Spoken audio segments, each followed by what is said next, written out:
Welcome back, everybody, to Super Chick in Baltimore, and we are going to be making some Brussels sprouts.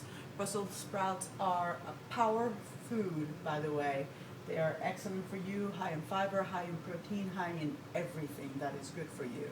At any rate, on here we have olive oil, which I use on a squirter bottle because I use for everything. And I have put a little bit of this lovely huge garlic. It's a huge piece of garlic, and what I did is I cut it and I just threw it in here, and I started the process of making it nice and gold. And we're going to be throwing in some scallions in here because I don't want my garlic too bitter. We're going to throw this in here too.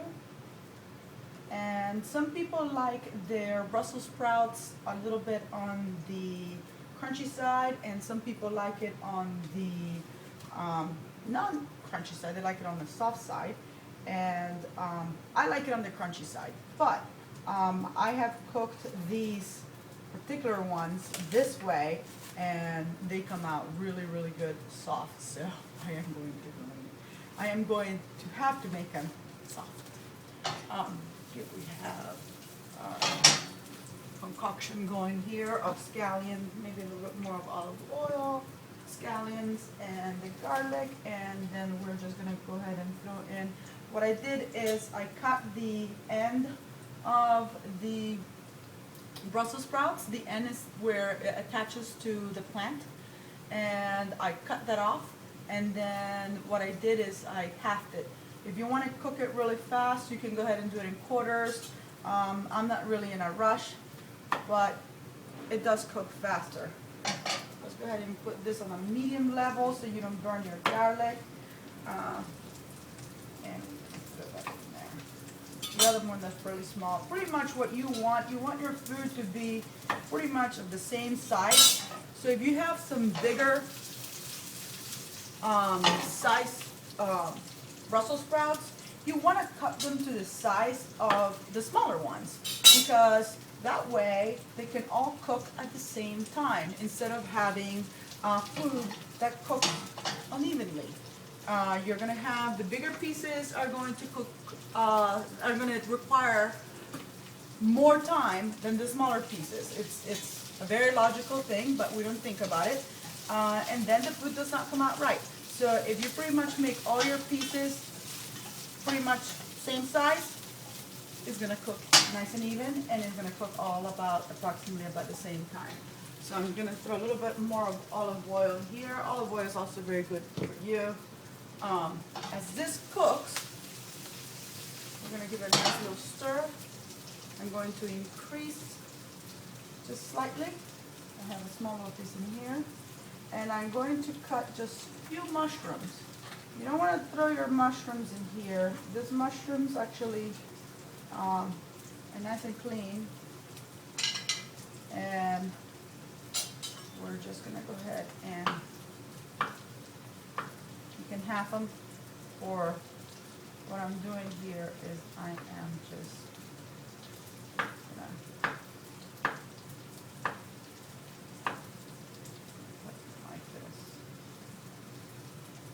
this particular kind of thing. And what I have in here, they are cremini. Mushrooms are also very good for you. Any vegetable is really good for you, to be honest with you. High in antioxidants. So, power food. I think this probably good enough. It's just for myself. And we're going to give a nice little toss here. Salt and pepper, whatever you want to do. I like to go on the easy end. People like to put a lot of crazy stuff in here. Put a little salt. I like to use sea salt. And this is a nice little Italian salt that's called and it's sale marino, which is sea salt.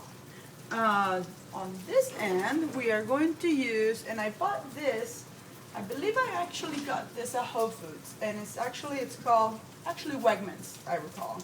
It's South African spices rub, and it's Zulu fire. It's really not hot.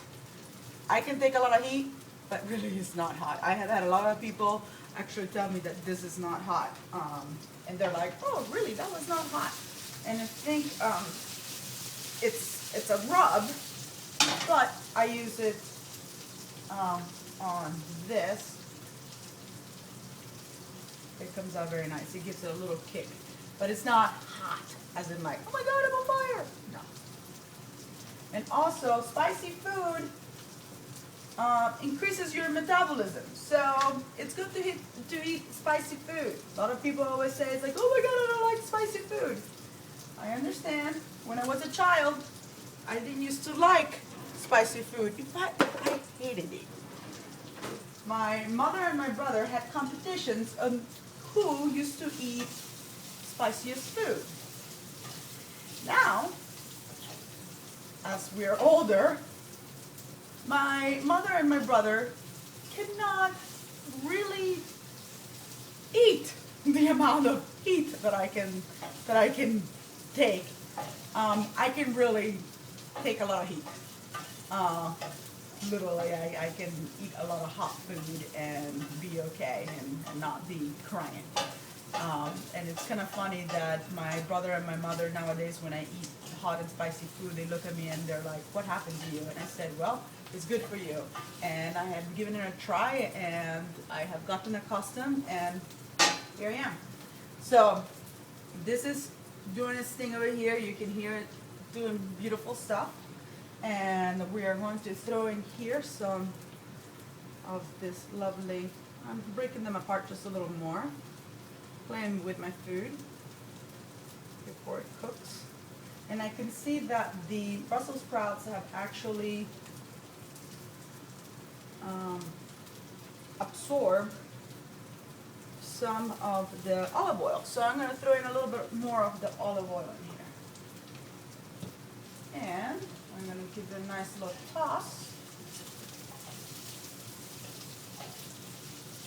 And what we are going to do, nice and simple, just let it sit medium.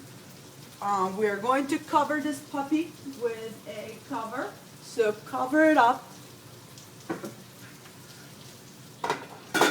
Come and check on it every so often. Stir it up every so often.